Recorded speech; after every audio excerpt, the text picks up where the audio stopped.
Shut up and sit down.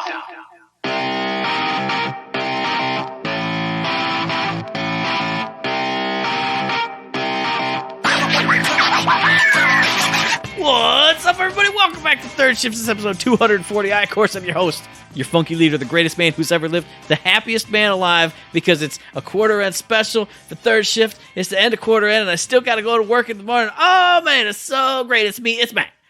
And with me, as always, it's the light bearer, the light bringer, the light bearer, bringer, the Beastmaster, Third Shift. Oh, my God, I'm getting better and better at saying it.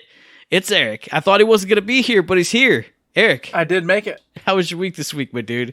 I almost didn't make it. He is correct. Matt is correct. I was running errands. I was doing all sorts of stuff, but you know what? I pulled through. I made it happen. This week has been a trash can. That's what this week has been. It ain't even been that bad. That's the worst part of it. I got a call Monday, and they're like, hey, you can't come in because your machine's broke. So I had a Monday off, you know, and I'm like, well, there you go. I made Matt's day even better.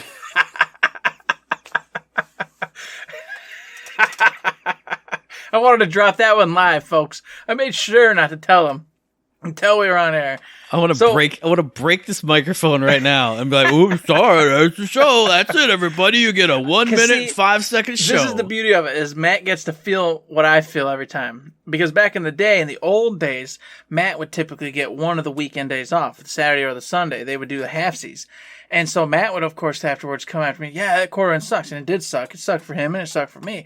But it sucked for me more because I never got a break. I never got that day off. And now I'm the one that got it off. And Matt just bowed back in just sadness and anger. And I went, there it is. That is me every time back in the olden days. And when I'm like, God, I want that one day. But I never got 2 or 3 or 4, or however many other also days you got off too. Yeah, well, you know, that was a war with the workplace that we're not going to discuss on the show. But basically, folks, I'm just going to war with where I work. We're having battles. We're doing it up. I don't care. So that's been my week. You know what I mean? Just not great. A whole different sleep schedule. Just moved back today to the standard sleep schedule. But you know how it is. Your body's like, no, that is not your sleep schedule. That is not what you've been doing for a whole week now. So that sucks. However, on the gaming front, man, Persona 5 Strikers, been in there, tiptoeing around, screwing around, leveling up. I'm not even attempting to move forward right now in the story. I've just been going to the dungeon over and over, just kind of grinding around. I want to make sure that I don't have any hiccups, and I'm super OP for it. The music's cool. The new environment's really fun. It's a little light on character interaction right now, though, so I'm hoping that picks up as, you know, I start the main story and we keep rolling. But right now, every time you come back from the dungeon, they'll just say the same exact thing because it doesn't work like true Persona where the days move. So anything, when you stay in that day and you don't push forward, it's just the same comments over and over and over and over again until you do the next storyline beat. So it's just so weird because that's not what I'm used to. I'm used to Persona, whereas every day is a real day, and every day everybody and everything says something different because it's a new day. Whereas in this one, nope, it's the same day over and over until you push forward and do the main mission. So kind of weird, kind of cool though at the same time because it allows me to kick back and do grinding and not have that panicked feeling like I'm wasting time because it doesn't matter. There is no time. It's the same day over and over. And then, Outriders. Whew. God dang. Been rocking that out. Having a great time with it. Playing the Devastator because me and Matt are going to be playing different characters. I'm going to be playing the Pyro with Matt. So I was like, well, I'll play on the Devastator then while I'm doing some solo stuff. Going through some chunks levels there. Just having a good old time. That game, we'll talk about it later, I'm sure, at some point when we actually get some good hands-on with it. But I will just say, it's got all sorts of little bits of all kinds of games in it. And I think that's what makes it wonderful. It just does a lot of everything, a little bit of everything here and there. And that kind of makes it its own game. Like some people say, it doesn't know what it wants to be. But I'm like, no, it kind of makes it what it is. Because it is a lot of cool stuff grabbed from different genres and different types of the games. And they put it all together. I'm having a great time with it. So are tons of other people apparently. And of course, once me and Matt start playing, we'll talk about it in depth, where we're at, what's going on, what we both enjoy or don't enjoy. Because I don't think Matt's really played too much of it. I haven't seen you play it anyway. Maybe I'm full of crap, but we'll get there eventually. So I won't elaborate. But that's what I've been doing this week. Other than that, nothing else. What about you, Matt? Like you said, this week has been nonstop hell. Because not only has it been quarter end, you work through the weekend, you work all the days, you do all the things, but quarter end was an extended shift. So 10 and a half hours in the building.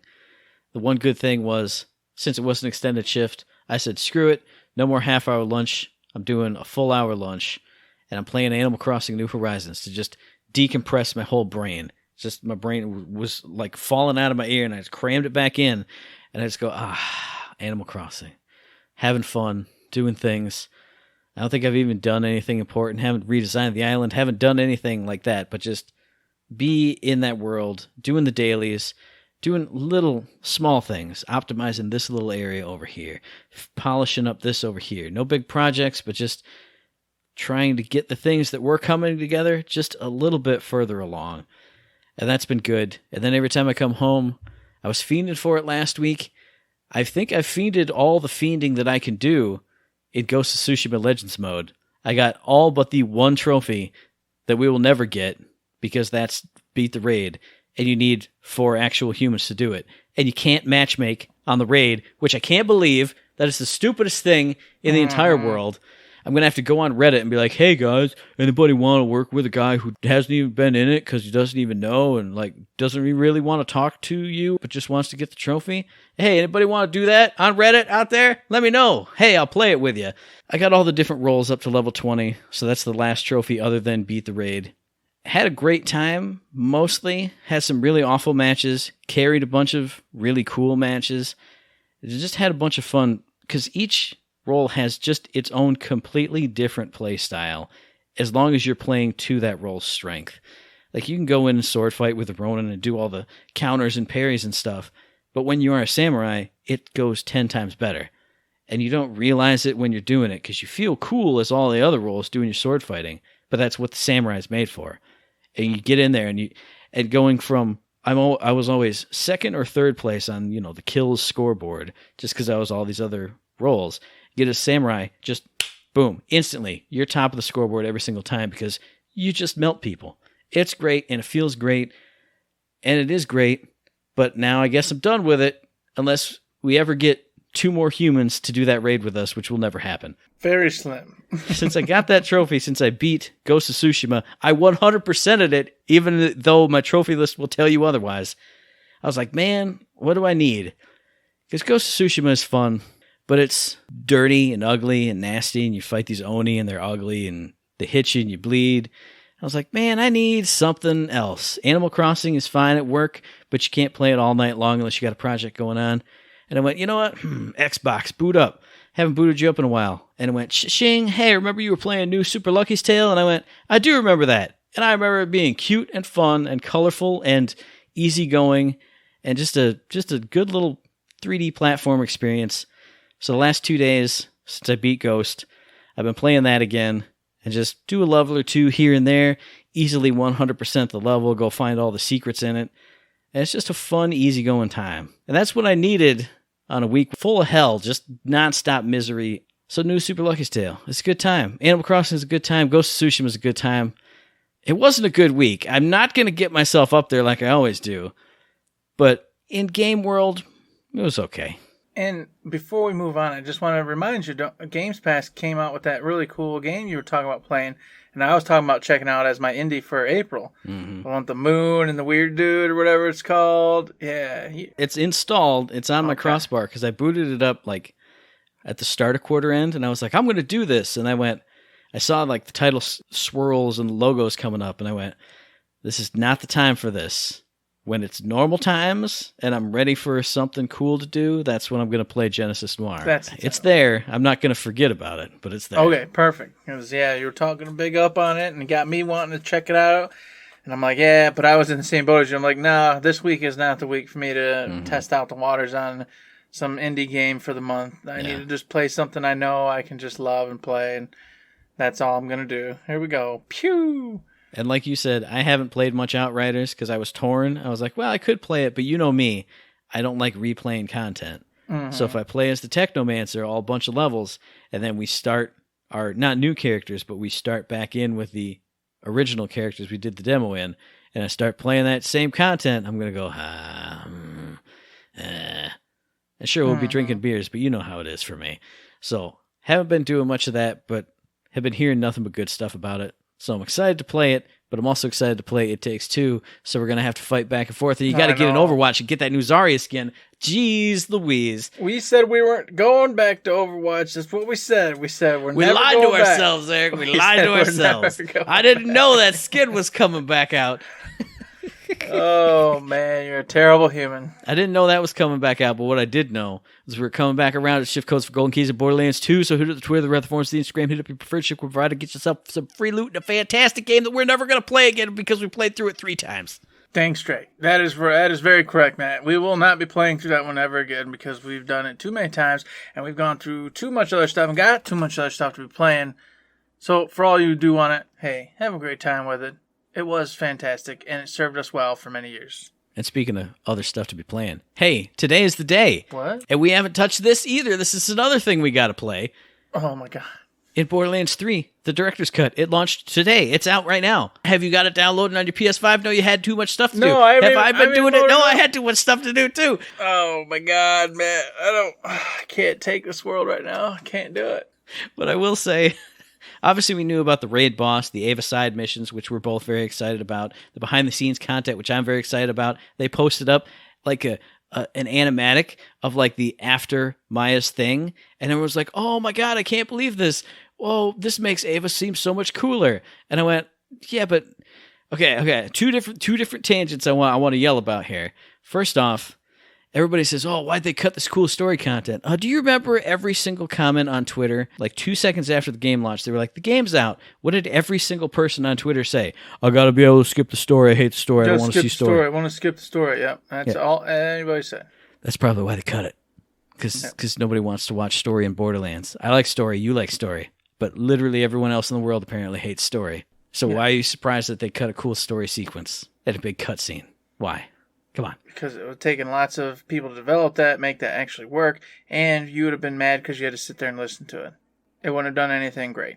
Even though for me and you it would have done something great. But for a majority of folks, no. They don't care. Nobody cares. They just want to shoot things, get better loot. So I said there were 2 things I was going to rant about. Now there's 3, because the second one was... I looked in the comments, the replies at the Twitter post that had the animatic in it. And I was like, this is so cool. And I looked down and people were like, "Oh, maybe if you had put this in the game, Ava would have been a decent character." What's with the Ava hate again? We've said it before on the show. What's the big deal? I don't know. We're not going to go into it because we've gone into it before. But the third one was a Gearbox dev retweeted that and was saying, "Hey, this animatic that you're seeing the clip of here, that's actually only 1/6 of the animatic you're going to see in the behind-the-scenes thing." So this, like, minute and a half cutscene? Yeah, minute and 26 seconds or so, yeah. It was like a 10-minute cutscene, apparently? That's crazy. People definitely would have hated on that, believe that. But I was like, man, that's a whole lot of content that got cut that I am excited to see in the director's cut. Totally cool. I can't wait to check all that out. And something I don't know how I missed it or whatever, but the Crazy Earl's reroll freaking machine is back. Oh my gosh. I am like, oh, thank goodness. I love it when you get all that extra garbage. You can now just take it in there and throw it all in. And hey, maybe you'll end up with something that you actually want. And if not, oh well, because it was all garbage anyway, you're just going to sell. And of course, if you've played this game a ton, you don't need the money anymore. You don't need iridium. You don't need any of that stuff. So this is a great spot to use all those guns. Try to get something that you actually want instead of just be screwed over and have to go farm. Now, as a guy who only uses one gun, I agree with you for the most part, because when the Revenge of the Cartels comes back out and I can get a max level OPQ system or 2 or 3 or 4 or 5 or 20, now I don't have to get 20. I can go to Crazy Earl and be like, reroll. I got a Moe's anointment on that one. Nope, reroll it. There's a cool flak one with the Gamma Burst. So yeah, I'm excited about that. I had missed that too. The other one that I had totally missed was apparently Maurice is going to have a black market vending machine full of cool legendary items that's going to show up in mystery locations somewhere around the world. I laughed so much about this one. I was like, you just copied Zerg from Destiny. Every weekend he lands on a random destination. You go find him and hunt him down, and then boom, he has a legendary for sale and some other, materials you might need in, handling business. And I was like, that's exactly what this is. It's super cool, and I'm glad they're doing it. But I'm like, man, It's Xur 2.0. And it sounds really cool. Like, you don't know where he'll be next time. Problem is it's the internet. Yeah. 2 seconds after he's, up and running somewhere in a location, the internet will just tell you where he's at. So for us schlubs who don't, get in there and mysteriously find him ourselves, you'll know 2 seconds after he's posted. You can just jam over to wherever he's hidden and whatever planet. They'll probably have a set rotation of places he can go, and it'll probably cycle through those. Mm-hmm. But I still think it's really cool. I like that you can go to a place and guaranteed look at legendaries and decide if they're for you. Because they even said like high-end legendaries. And I'm like, that's cool. So even schlubs like me who get no drops, now I can go and, hey, look, here's a guaranteed drop because it's a vending machine that only sells that. And I'll go through and it'll all be sniper rifles. That's how my luck will get me. Sniper rifles and launchers and pistols. Sniper rifles, just throw them all in the trash. Just get rid of that whole stupid whole line. And of course, when you're getting rid of them, you also need to make sure you never let them spawn with these new diamond rooms with the diamond loot keys. This is another one that was just like, what the hell is going on? What? And then I checked it out and I'm like, wow, this looks stupid cool. And I know I'm going to infinite amount of those keys, Matt. I'm going to get some glitch and I'm going to have an infinite amount of diamond keys too. And it's never going to stop. It doesn't work that way, Eric, because the diamond keys are coming as rewards off of the vault cards for the in-game challenges you got to do. Because some of them have legendary items, some do this, some do that. The super rare ones, I believe what they said, is what's going to give you a diamond key to get you into that diamond armory, which is a whole room full of awesome, awesome loot. I love this idea. I think it's really cool. But I have a feeling that I'm going to roll all the challenges that I totally suck at, and I'm not going to have a good time. Because I won't be able to get the good stuff. It's funny you say that, because once again, we'll reference Battleborn. When they started doing the challenges to get the extra points, I was always rolling stuff, playing with characters and stuff that I would never want to play with, never want to do That's true. anything for. So I felt like out of all the challenges, I would only do like one, And I'm like, you're right. It'll be this. It'll be this exact same thing. That happens in Ghost too. You get those 3 daily challenges. Mm-hmm. It's always the stuff for the roles that I don't play. Oh man. We haven't talked about this on the show proper because I think the announcement came out maybe like 2 weeks ago when we were doing the prep before quarter end show or something. Something was going on the show proper. And I was like, we need to talk about that next time. And then the next time became the quarter end special, which became this quarter end special. So that's why we haven't gone into it and why a lot of this stuff has kind of slid down the little hill. Mm-hmm. I've done the retweets when I see them, but it's been, we got no time to research because we got no time for the show. We got to do the thing, blah, blah, blah, blah, blah. It's unfortunate, folks. I don't know what to tell you. It is exactly what Matt said. It's just everything's coming at us and everything's just flying by right now. And I'm like, something I should probably pay attention to. Oh, no. Something I should probably pay attention to. Okay. Oh, man. I was just thinking about that earlier today as I was not having time to do anything again. I was like, there's probably 2 solid weeks at least of Gearbox information, stuff like that I should probably be looking at. And I'm just not. I'm not in it. I'm not in it right now. I'm just out of the ball game, coming in from the outside. And what kills me, we talked about it earlier in the show. Obviously, we knew this was going to be the launch date for the director's cut since they delayed it. But then I didn't realize that in that span of time is It Takes Two and Outriders and this and Quarter End. So all 3 of those things now we have to juggle in our 1 day of playtime or just say, screw it. I'm not playing that with Eric or this with Matt until sometime later. Who knows? So it's just everything's not only is it quarter end, so everything's whooshing by as far as news, but now all the release dates are here and they're all crammed together. Tomorrow's the one day we get to play all these things together. Yeah, Eric. Exactly. Yeah, and for that 3.5, 4 hour period, we got to try to do all the things and all the games and all the stuff. And it's just not going to happen. And it's impossible. And it just sucks because it's like, man, I really want to do all this stuff, but I just don't have the time. Mm-hmm. I mean, I can, like you said, I can do it personally on my own time, but as a thing we do for fun and have a great time with, we can't do it all. It's just not going to happen. And then in 2 weeks out, Nier Replicant comes out. So, you know what? I'm glad Deathloop got delayed because I couldn't possibly play that in May because it was coming out in May with all these other damn things. Jeez. Yeah. It's a lot of stuff, and I'm so glad that Borderlands is still kicking and rocking it out. Yes, we got to get back in there and do it. it's just bugging me. It's bugging me. There's just too much happening and so many cool things I want to do. And I'm like, God dang it. We got to do this. There's something we got to fix. We got to figure it out. What are we going to do, Matt? Here's what we're going to do. I get my PS5, you get your PS5, and we drive up to that cabin, and we sit there for a week. We get a week's worth of food, we stuff that fridge full, and you sit in the one room that has the TV. I plug into the one we couldn't figure out, and then we just do all this stuff for a whole week. Everything, every game. You can't have your wife sending you on errands because we're up north. That's it. I got no work responsibilities. I got nothing to burn out on. We're just playing games for a week. That's how we do it. All right. I'll talk to the boss about that. See how that works. It'll be great. But another great thing that's going to be great, and that this at least is not coming anytime soon, because they're still announcing cast members for it. It's the Borderlands movie, because Edgar Ramirez has been announced as Atlas, and they gave him a first name. All you people who are like, I'm Bob Atlas, I'm Doug Atlas. He does have a name. I don't have it written down, but he's the head of the Atlas Corporation. And they've also cast Olivier Richters as Crom. Now, Eric, I know you don't know who either of these people are, so I'm going to tell you, Edgar Ramirez, he's been in Zero Dark 30, he's been in the Point Break remake, he's been in Hands of Stone Girl on the Train, he's been in Bright, so a bunch of movies that people have seen. I don't know him personally because I haven't seen any of those movies. Never mind, I know. I hear tell he's a good actor, and then Olivia Richters as Crom. Who's Crom?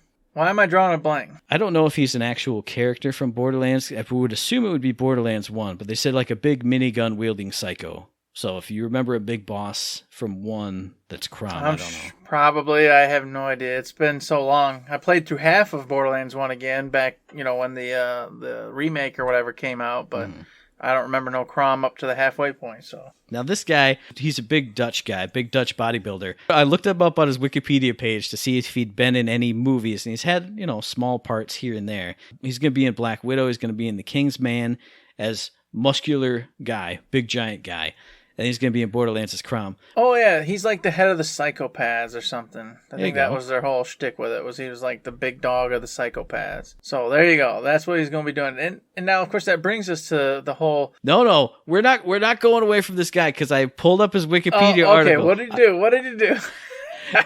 And I looked at his filmography and I saw those things and I went, okay. And then I scrolled up to the top. I got to read it verbatim because this guy deserves props. And you'll get why in a minute. Olivier Richters is a Dutch bodybuilder, actor, model, and the founder and CEO of Muscle Meat. The man is the Muscle Meat man. Muscle Meat. As soon as I saw Muscle Meat, I laughed, and I went on the Dutch Muscle Meat site, and I was like, yeah, Muscle Meat. I got to get a tub of muscle meat. Of muscle meat, yep, and then poop your brains out. It's going to be great, man. I don't have those problems. You have those problems, sir. Oh, that's just me. Sorry. My apologies. I will poop my brains out after I consume a bunch of that muscle meat. So they announced all that. Now, if you didn't see, Randy Pitchford also posted a picture of his little set chair and a couple others and how they can't even be in those chairs because the filming's like right outside. So when they're doing that, they can't even be there.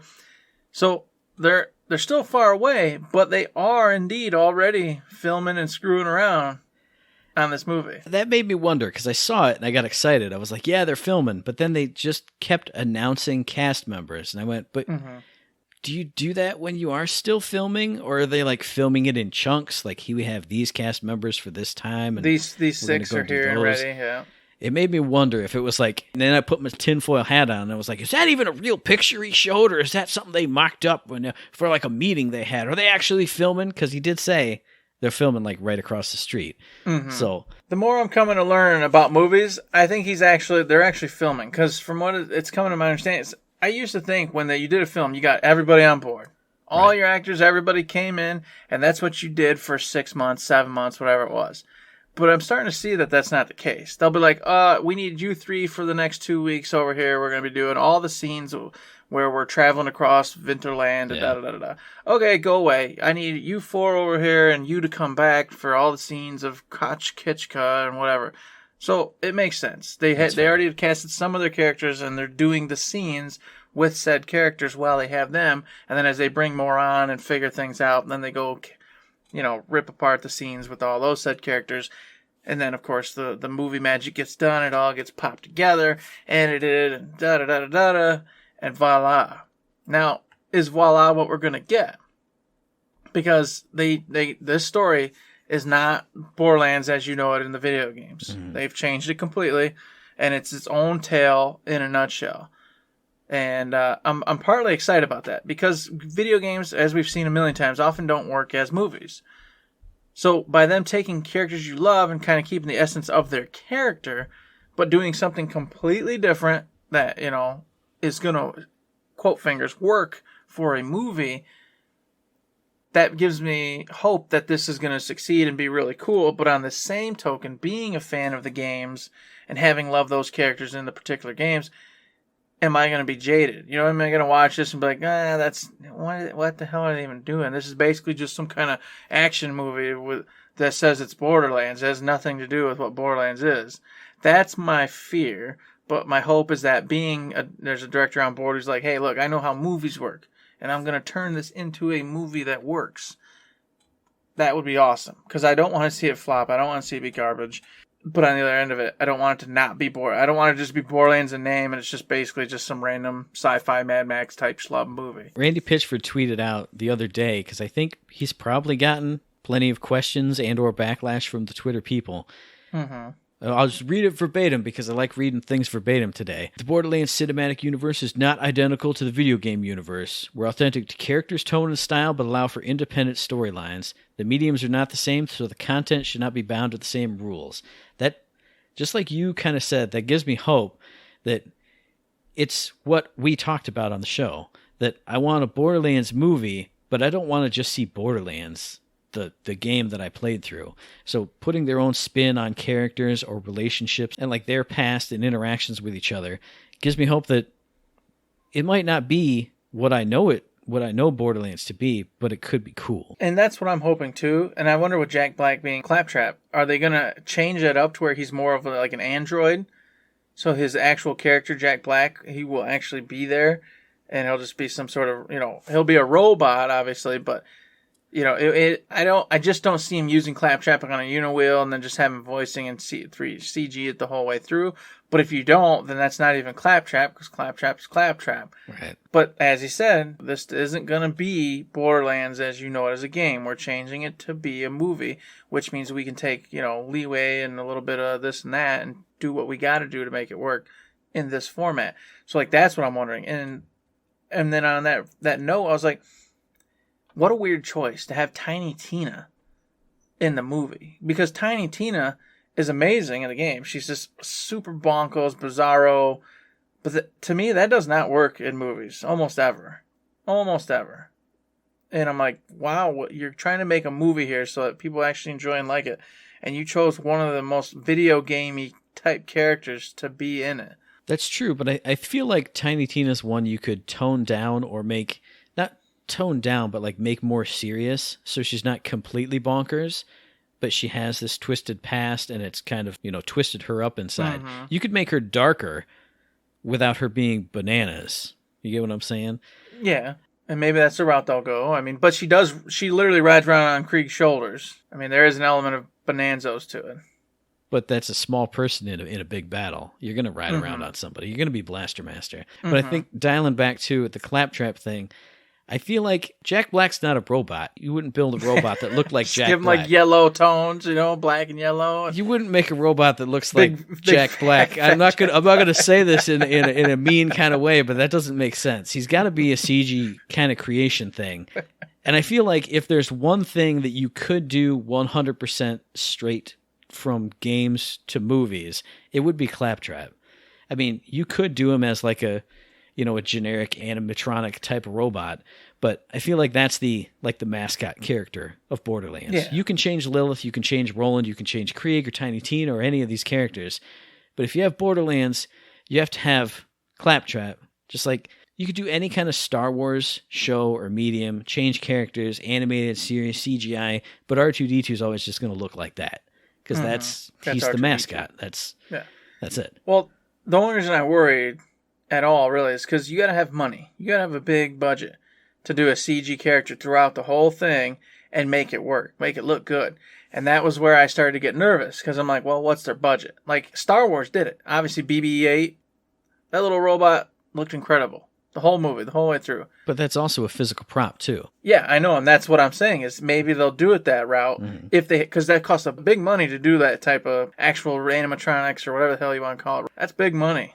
So I'm like, do they got that big money to be having a freaking full-size claptrap running around doing that? I don't know. I feel like a claptrap is a little bit easier, because you could make him like a four-wheeled robot and have 3 of those wheels be green and 1 wheel be real. And you could just add like the CGI touches. Like you can make a good looking claptrap that just motors around, and then you can do like the CG with his arms all wiggling and stuff. It doesn't have to be like a full on, because CGI is magic, dude. I know it's magic. I know. I just worry. I just want it to be good, man. I just want it to be good. I agree. I want it to be good too. I feel like it'll be good. And if it's not good, it'll at least be different enough that you won't be like, oh man, they ruined my Borderlands. It'll be like Max Payne was. At the worst case scenario, it's just, that's not my Max. That's not my Borderlands, but I hope it's my Borderlands. Hashtag not my Max. Hashtag not my Borderlands. It was motorcycles that was the problem in that movie. Anyway, so what do you think out there in podcast listener land? Tell us, what are your expectations for the movie? How do you want Claptrap to be? Do you want it just to be Jack Black with like a little line painted on his face with like he'll put like a little android chip like right up above his eyebrow. He'll be like, I'm a robot. I'm Claptrap. I'm falling down the stairs because I can't do stairs because I'm a robot. Or is it going to be awesome? Is it going to be amazing? Let us know via the email thirdshiftme@gmail.com, on the Twitter machine @thirdshiftme. And I say it all the time. Blow the dust off it. Find us on Facebook. Go to Third Shift. We are over on that Facebook. Trust me, we there. All the peoples are over on that Facebook. And you know what? I'm a tangent. I was on Facebook just today, Matt, and it was glorious. You know what? People were actually on Facebook today just talking about fun, normal life things. That's a lie. There's no way. And I was like, wow, this is what Twitter was supposed to be, but Twitter is not that anymore. And now Facebook's kind of going back to where it's just about what you're up to, how much fun you're having with, your family or friends or whatever.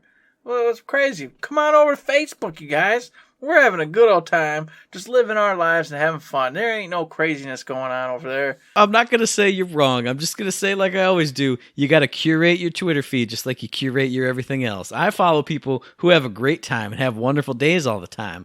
It's just when I go on the trending topic section, then I see everybody who has hate in their hearts. So just curate. If you see the bad stuff, just mute, block, uninstall, not uninstall. I don't know what else you can just mute and block. That's it. Mute and block. Yeah, we don't unfollow because unfollowing's bad.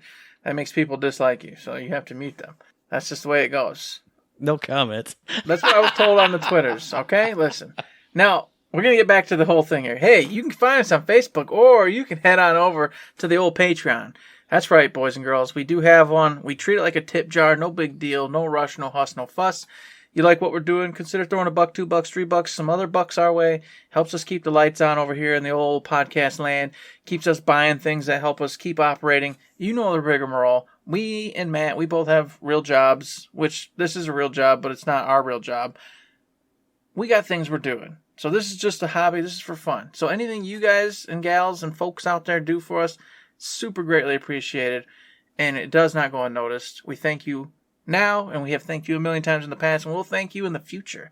So consider going over there and helping us out. Absolutely. And of course, consider listening to the very next episode, which will drop on the 15th of April. And we might play all of those things we talked about, or we might play none of them. Something bad could happen, and we'll be here going, I don't know, man. What do you think about that director's cut? Did you play it? I played it for like 5 minutes. I'm just waiting for that text tomorrow. Man, bro, I'm tired, man. I just really ain't feeling a Borderlands night tonight, It's okay. See you next week. I was thinking about it. Not like thinking about doing it, but I was like, this is going to happen. I have a feeling you'll be sleepy. I'll be grumpy. Anyway, listen to the next episode. Night tonight, dang it. Listen to the next episode on iTunes, on Stitcher, on Podbean, on Spotify, and on YouTube. And as I always say, if you like what we're doing, you'd like to help us out, please give us a like, a rating, a view, a comment, a subscription, any kind of good thing on any one of those good services. I'm slowing it down. I'm not going fast. I'm slowing it down because it does help us out. And we really do appreciate it. We do appreciate it. Just as we appreciate those 5-star reviews. Threats, they haven't pulled through. We haven't seen one yet in a couple weeks. So, I'll just say this. Hey, we would love to have that 5-star review on iTunes. Could you please do us a favor? Do us the courtesy of giving us a 5-star review. thank you. We appreciate it here at Third Shift. Eric went soft. I never thought I'd see the day Eric went soft asking for a review. So I'm just going to wrap this episode up by saying there's nothing else to say but... Don't.